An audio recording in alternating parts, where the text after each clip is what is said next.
இதில் வந்து முக்கியமான காரணம் பார்த்திங்கன்னா, அமெரிக்காவுடைய பொருளாதாரம் மிகப்பெரிய ஒரு பங்கு வகிக்குது கோல்டு ரேட்டை பொறுத்த வரைக்கும். அந்த நாட்டுடைய பொருளாதாரம் வளர்ச்சி அடைஞ்சாலோ வீழ்ச்சி அடைஞ்சாலோ அதில் ஒரு மாற்றங்கள் ஏதாவது ஒரு இடத்துல வந்தாலோ இமீடியட்டாக அது கோல்டை பாதிக்கும்.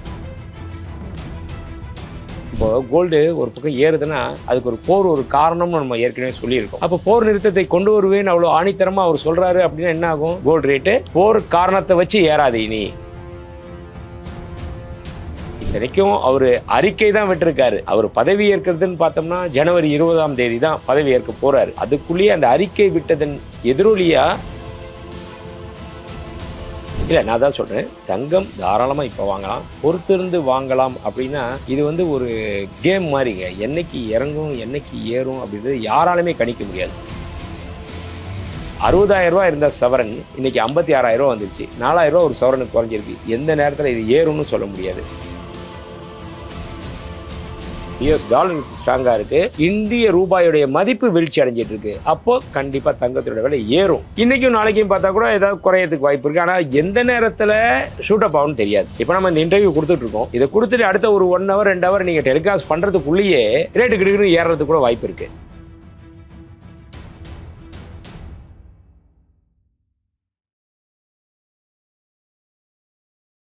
டியர் விமன் யூடியூப் சேனல் ரசிகர்களுக்கு வணக்கம். வணக்கம் சார். சார், அமெரிக்க அதிபர் தேர்தலில் ட்ரம்ப் வின் பண்ணியிருக்காரு. இதுக்கும் தங்கம் விலை ஏற்றம் இறக்கத்துக்கும் என்ன காரணம் சார்? நிறைய காரணங்கள் இருக்குது. இதில் வந்து முக்கியமான காரணம் பார்த்திங்கன்னா, அமெரிக்காவுடைய பொருளாதாரம் மிகப்பெரிய ஒரு பங்கு வகிக்குது கோல்டு ரேட்டை பொறுத்த வரைக்கும். நம்ம இதை பற்றி நம்ம டியர் உமன் சேனலுக்கே வந்து பல இன்டர்வியூ கொடுத்துருக்கோம். அதில் ஸ்பெசிஃபிக்காக சொல்லியிருக்கோம். இந்த ரேட்டை ஃபிக்ஸ் பண்ணுறது வந்து LBMA, London bullion manufacturers association அப்படின்னு சொல்லிட்டு, இதில் பெரும் பங்கு பார்த்திங்கன்னா யூஎஸில் இருக்கவங்க தான் அதில் பெரும் மெம்பர்ஸாக இருக்காங்க. அவங்க தான் சேர்ந்து ஃபிக்ஸ் பண்ணுறது கோல்டு ரேட்டை பொறுத்த வரைக்கும். அப்படி இருக்கும் பட்சத்தில் அந்த நாட்டுடைய பொருளாதாரம் வளர்ச்சி அடைஞ்சாலோ வீழ்ச்சி அடைஞ்சாலோ அதில் ஒரு மாற்றங்கள் ஏதாவது ஒரு இடத்துல வந்தாலோ இமீடியட்டாக அது கோல்டை பாதிக்கும். எந்த மாதிரினா, அங்கே ரியல் எஸ்டேட் டவுன் ஆயிடுச்சுன்னா கோல்டு ரேட் உயரும், ஷேர் மார்க்கெட் டவுன் ஆயிடுச்சுன்னா கோல்டு ரேட் உயரும், ஃபெடரல் ரிசர்வ் தன்னுடைய வட்டி விகிதத்தை குறைச்சாங்க அப்படின்னா உடனே கோல்டு ரேட்டு உயரும். அவங்களுடைய அறிக்கைகள் பொறுத்து அப்போ அந்த ஃபெடரல் மீட்டிங் நடக்கும். அந்த மீட்டிங் நடக்கிறது அப்படின்னாலே அந்த வார இறுதியிலேயே எப்பயோ நடக்குதுன்னா அதை வச்சே அந்த ரேட் வந்து ஃப்ளக்சுவேஷன் நிறைய இருந்துகிட்ருக்கும். இது வந்து பல முறை இந்த மாதிரி நிலவிக்கிட்டே இருக்குது. இதுதான் உண்மை. அந்த மாதிரி இப்போது இந்த ட்ரம்ப் வெற்றி அடைஞ்சிட்டாருன்னு நியூஸ் வந்த உடனே அவருடைய பேட்டியில் என்ன சொல்கிறாரு அப்படின்னு சொல்லி பார்த்தோம்னா, முக்கியமாக போர் நிறுத்தத்தை கொண்டு வருவேன் அப்படின்னு சொல்லிட்டாரு. அப்படி இப்போ கோல்டு ஒரு பக்கம் ஏறுதுன்னா அதுக்கு ஒரு காரணம்னு நம்ம ஏற்கனவே சொல்லியிருக்கோம். அப்போ போர் நிறுத்தத்தை கொண்டு வருவேன் அவ்வளோ ஆணித்தரமாக அவர் சொல்கிறாரு அப்படின்னா என்ன ஆகும்? கோல்டு ரேட்டு போர் காரணத்தை வச்சு ஏறாது. இனி அதை கட்டுக்குள்ளே வந்துடும் அப்படின்னு தானே அர்த்தம். அதனால தான் இதை தொடர்ந்து அவங்க வந்து ஆக்சுவலி ட்ரம்ப் வந்து பார்த்திங்கன்னா, இவர் வந்து ஒரு பிஸ்னஸ் மேன். முதல்ல அப்படி பிஸ்னஸ் மேனாக இருந்து பொலிட்டிஷியனாக வந்தவர். அவருக்கு அந்த விஷயங்கள் ரொம்ப ஈடுபாடு ஜாஸ்தி. அதனால் எந்த விதத்துலேயும் பொருளாதாரத்தை கீழ் நோக்கி போகக்கூடாது, அடுத்த ஸ்டெப் கொண்டு வரணும் அப்படின்ற இந்த பாசிட்டிவ் திங்கிங்கில் பயங்கரமாக இருக்கிறதுனாலையும் அவருடைய அறிக்கைகளில் பலவித அறிக்கைகள் சப்போர்ட்டிவாக இருக்கிறதுனால என்ன ஆயிடுச்சுன்னா, ஷேர் மார்க்கெட் விலை ஏற ஆரம்பிச்சிச்சு. இந்த கோல்டில் இன்வெஸ்ட் பண்ணவங்க எல்லாமே எடுத்து ஷேர்ஸில் இன்வெஸ்ட் பண்ண ஆரம்பிச்சிட்டாங்க. இந்த மாதிரி பல்வேறு விஷயங்கள் வர வர வர வர ஆட்டோமேட்டிக்காக கோல்டு ரேட்டு, இத்தனைக்கும் அவர் அறிக்கை தான் விட்டுருக்காரு. அவர் பதவி ஏற்கிறதுன்னு பார்த்தோம்னா ஜனவரி 20ஆம் தேதி தான் பதவி ஏற்க போகிறாரு. அதுக்குள்ளேயே அந்த அறிக்கை விட்டதன் எதிரொலியாக தங்கத்தினுடைய விலை குறைய ஆரம்பிச்சிது. நம்ம ஏற்கனவே சொல்லியிருக்கோம் பார்த்திங்களா. அதாவது எப்படின்னா, பல்வேறு சூழ்நிலைகள் பல்வேறு காரணங்கள் ஏதாவது ஒரு இம்பேக்ட் வந்துச்சுன்னா கோல்டுக்கு பாதிப்பு வரும் அப்படின்னு. அப்படி இருக்கும் சமயத்தில் இப்போ வந்து பார்த்திங்கன்னா இந்த ட்ரம்ப்புடைய அறிக்கை அதுதான் முக்கிய பங்கு. இதை தொடர்ந்து இந்த கோல்டு ரேட் சரிஞ்சிக்கிட்டே இருந்துச்சு. அதுவும் பார்த்தோம்னா இன்றைக்கி ஒரு சவரன் ஒன்றுக்கு 1080 ரூபா குறைஞ்சிருக்கு, ஒரு கிராம் ஒன்றுக்கு 135 ரூபா குறைஞ்சிருக்கு. இது இனி வரும் காலங்களில் எப்படி இருக்கும் அப்படின்னு சொல்லி பார்த்தோம்னா, கண்டிப்பாக இன்னும் கொஞ்சம் குறையறதுக்கு கூட வாய்ப்பு இருக்குன்ற மாதிரி நாங்கள் வியாபாரிகள் எல்லாம் எதிர்பார்க்குறாங்க. பட் இன்னும் கொஞ்சம் குறையும், இன்னும் கொஞ்சம் பார்க்கலாம் அப்படின்றத விட இது வந்து பொன்னான வாய்ப்பு அப்படின்னு தான் சொல்லலாம். ஏன் அப்படின்னா, ஒரு கிராம் ஒன்று 8200 ரூபா 300 ரூபா வரைக்கும் போச்சு. நான் சொல்கிறது 24 கேரட். இன்றைக்கி டக்குன்னு ஒரு ஃபால் டவுன் வந்திருக்கு. அது மாதிரி இந்த 22 கேரட்டு அதில் வந்து ஒரு சவரன் ஒன்றுக்கு 1030 குறைஞ்சிருக்குன்னா பொதுமக்கள் எப்பயுமே நல்லா கிளியராக வாட்ச் பண்ணுவாங்க. பார்த்துட்டு ரூ. 60,000 இருந்த சவரன் இன்றைக்கி 56,000 வந்துருச்சு. 4,000 ஒரு சவரனுக்கு குறைஞ்சிருக்கு. அப்படின்றப்போ இந்த டைம் கோல்டன் பீரியட்னு சொல்லுவோம் இல்லையா, நம்ம எப்பயுமே நம்மளுடைய வியூவர்ஸுக்கு சொல்லிகிட்டே இருப்போம், இது ஒரு கோல்டன் பீரியட், எந்த நேரத்தில் இது ஏறும்னு சொல்ல முடியாது. கிடுகிடு கிடு கிடுன்னு இறங்கிடுச்சு. அப்படி இறங்கின தங்கம் எந்தாவது ஒரு காரணங்கள் வரலாம், டக்குன்னு திருப்பி ஏறும்.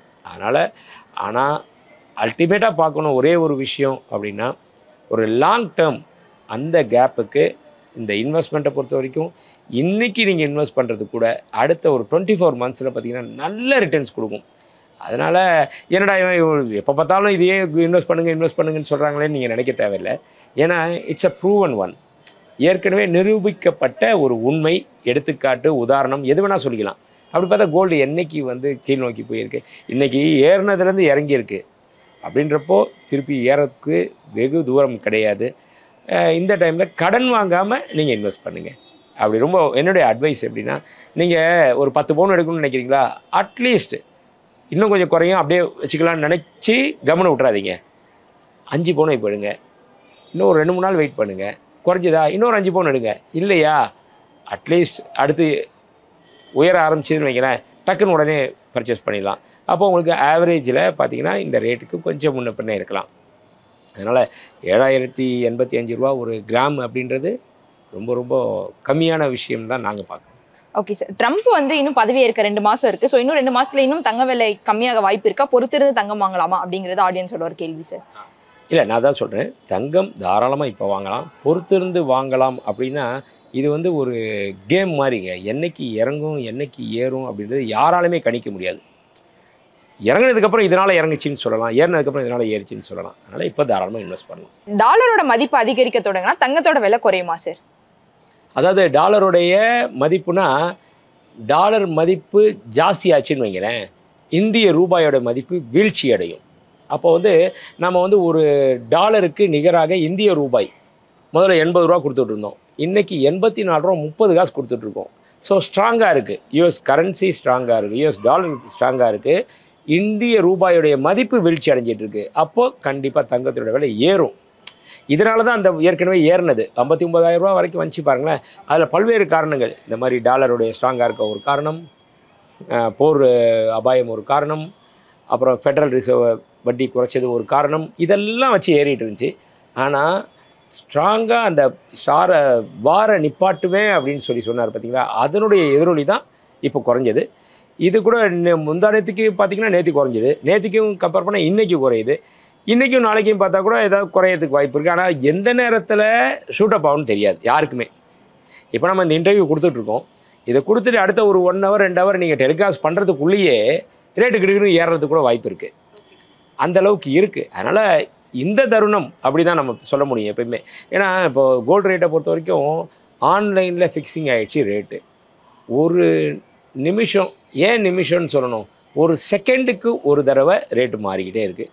அப்படின்றனால என்றைக்கு டக்குன்னு ஷூட் அப் ஆகும்னு சொல்லவே முடியாது. பட் எனிஹேவ் இன்றைக்கி பொறுத்த வரைக்குமே ஒரு சவரன் ஒன்றுக்கு முதல்ல இருந்த ரேட்டுக்கும் இப்போயுமே ஒரு 4,000-5,000 ரூபாய் குறையுது. அப்படின்னா இது வந்து கோல்டன் ஆப்பர்ச்சுனிட்டி தானே சொல்லணும். சார், தங்கம் விலை மாற்றத்துக்கும் அமெரிக்கா அதிபர் தேர்தலுக்கும் என்ன சார் லிங்க் இருக்குது? இல்லை, பல்வேறு காரணங்கள் தொடர்பு. இது வந்து எப்பயுமே குளோபலைசேஷன் எப்போ ஆச்சோ அப்போ இருந்துமே ஒவ்வொரு இதுக்குமே எந்த ஒரு காரணங்கள் சர்வதேச மார்க்கெட்டில் வந்தாலும் இம்மீடியட்டாக அஃபெக்ட் பண்ணுறது கோல்டு தான். மற்ற பொருள்கள் கமாடிட்டி எல்லாமே செகண்டரி அப்படி தான் போகும். ஆனால் ப்ரைமரி அப்படின்னு சொல்லி பார்த்தோன்னா கோல்டு. அதனால தான் இந்த அதிபர் தேர்தலை ஒட்டியே கொஞ்சம் மாற்றங்கள் இருந்துச்சு. சில பேர் உல்ட்டாவாக சொல்லிகிட்டு இருந்தாங்க, எப்படின்னா இந்த தேர்தலில் ட்ரம்ப் மட்டும் ஜெயிச்சாருன்னா கோல்டோட ரேட்டு ஏறும் அப்படின்னு சொன்னாங்க. அது கிடையவே கிடையாது. அவருடைய ஜெயிச்சார், அதுக்கு இமீடியட்டாக ஸ்டேட்மெண்ட் விட்டார். அந்த ஸ்டேட்மெண்ட்டில் என்னென்ன காரண காரியங்கள் இருக்குது, அதனுடைய தொடர்ந்து அதனுடைய அடுத்த ஸ்டெப் என்ன வரும் அப்படின்றதுனால தான் இந்த ரேட் குறைஞ்சிது. அந்த ஸ்டேட்மெண்ட்டில் தான் திரும்ப திரும்ப சொன்னால் கூட வார ஸ்டாப் பண்ண போகிறேன் அப்படின்னா இல்லையா, அதுதான் மெயின் ஸ்டேட்மெண்ட். அதனால் இதாச்சு, பொருளாதாரத்தை நிச்சயமாக நிலைநாட்டுவேன் அப்படின்ற லெவல் வந்துட்டுருக்காரு. அப்படின்னு வரும் சமயத்தில் அடுத்த லெவலில் கண்டிப்பாக கோல்டு ஏறும். அது எப்போ ஏறும் அப்படின்னு சொல்லி பார்த்தோம்னா, இப்போ தீபாவளிலாம் முடிஞ்சிடுச்சு இல்லையா, அது ஒரு தாக்கம். பண்டிகை காலம் முடிஞ்சோன்னே இப்போ இனி நம்ம விசேஷ தினங்கள், பண்டிகை தினங்கள் அதெல்லாம் காத்துக்கிட்டு இருக்கு நமக்கு. நார்மலாக சொல்லுவாங்க ஆடி மாதத்தில் விலை கோல்டெல்லாம் குறையும்னுவாங்க. அதெல்லாம் ஒரு 20 வருஷத்துக்கு முன்னாடி தான் அந்த கதைலாம். இப்போலாம் அப்படி கிடையாது. நீங்கள் ஹிஸ்ட்ரி எடுத்து பார்த்தீங்கன்னா ஆடி மாதத்தில் விலை உயர்ந்திருக்கு. அதே மாதிரி மார்கழி மாதம் சொல்லுவோம் பாருங்கள், அந்த டைமில் ஒன்றுமே கல்யாணம் இருக்காது, ரேட்டு குறையும்னு நினைப்பாங்க. கடந்த 5 வருடங்கள் எடுத்து பார்த்தீங்கன்னா மார்கழி மாதம், அதாவது இந்த கிறிஸ்மஸ் வருது, நியூ இயர் வருது, அந்த டைமில் தான் கிடுகிடுகிடுன்னு உச்சம், வரலாறு காணாத உச்சத்தெல்லாம் ஒவ்வொரு முறையும் எட்டியிருக்கு. அதனால் இந்த முறையும் இப்போ இந்த இது குறைஞ்சிக்கிட்டே வந்தால் கூட, ஆனால் அடுத்த மாதம் கிறிஸ்மஸ் டு நியூ இயர் தொடர்ந்து வங்கிகள் எல்லாமே விடுமுறை அந்த மாதிரி வரும். அந்த டைமில் மிகப்பெரிய ஒரு மாற்றம் நடக்கும். நிச்சயமாக விலை அடுத்த லெவலில் போய் தொட்டுக்கிட்டு இருக்கும். Okay sir. சரி, இன்னும் ஒரே ஒரு கேள்வி. இப்போ வந்து ட்ரம்ப் வந்து பதவி ஏத்துட்டதுக்கு அப்புறம் குறைய வாய்ப்பு இருக்கா, இல்ல அதிகரிக்க வாய்ப்பு இருக்கா சார்? அதுதான் அவருடைய நடவடிக்கைகள் எப்படி இருக்குது, அவருடைய ஸ்டெப்ஸ் ஒவ்வொன்றும் எடுக்கிறாங்க இல்லையா, ஆட்சியில் பொறுத்த வரைக்கும் அதை பொறுத்து தான் ஒவ்வொன்றுமே மாறும். அவர் வந்து திடீர்னு இந்த ரேட் ஆஃப் இன்ட்ரெஸ்ட்டு இன்னும் கொஞ்சம் ஏற்கனவே குறைச்சிட்டோம், வேணாம் இது ஏற்றலாம் ரேட் ஆஃப் இன்ட்ரெஸ்ட்டை அப்படின்னு சொல்லி வந்துட்டார்னு வைங்களேன், ஆட்டோமேட்டிக்காக என்ன ஆகும், டக்குன்னு கோல்டு ரேட்டு இறங்கும். எல்லாருமே கொண்டு போய் இன்வெஸ்ட்மெண்ட் எல்லாத்தையும் கொண்டு போய் பேங்க்கில் போடுவாங்க, டெபாசிட் எல்லாமே. அப்படின்றப்போ கோல்டில் அதில் குறைய ஆரம்பிக்கும். பட் எனியே அவர் வந்து ஒரே விஷயத்தில் ரொம்ப ஃபோக்கஸ்டாக இருக்காங்க. தன்னுடைய அமெரிக்காவுடைய பொருளாதாரத்தை நிலைநாட்டணும், அதை அடுத்த லெவல் கொண்டு வரணும் அப்படின்ற ஒரு வெறித்தனம் தெரியுது. இதெல்லாம் வச்சு பார்க்குறப்போ அடுத்தருடைய அவர் ஆட்சியில் எப்படி எப்படி மாற்றங்கள் வரும், என்ன நடவடிக்கை எடுக்க போகிறாங்க, அதனை தொடர்ந்து தான் தங்கத்தினுடைய விலையும் ஏற்றம் இறக்கத்தோடு காணப்படும். Okay sir. ஸோ இது மக்களுக்கு சரியான நேரமா சார் தங்கம் வாங்குறதுக்கு? 100%. ஏன்னா ஏறிக்கிட்டே வந்த தங்கம் இன்றைக்கி 4000 ரூபா கூட்டி கழிச்சு பார்த்தா 4000 ரூபா குறைஞ்சிருக்கு, 4500 ரூபா. தாராளமாக இப்போது கண்ணை மூடி இன்வெஸ்ட் பண்ணலாம். அதை நீங்கள் ஒரு மினிமம் குறைஞ்சபட்சம் ஒரு 12 மாத காலங்களில் நீங்கள் கம்பேர் பண்ணி பார்த்தீங்கன்னா அதை விட அடுத்த ஒரு 20 to 30% உங்களுக்கு ப்ராஃபிட் இருக்கும்.